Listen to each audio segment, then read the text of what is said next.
How to automatically reduce loud sounds on your headphones in iPhone 16 Pro Max.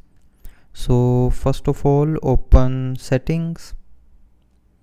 Now in settings, tap on sounds and haptics. Now in sounds and haptics, scroll down and tap on headphone safety. And then in headphone safety you will see a reduce loud sounds button.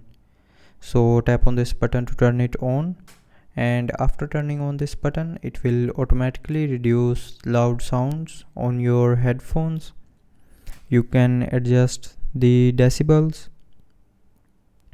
so you can swipe this slider to the right side to increase the decibels, and you can swipe it to left side to decrease decibels.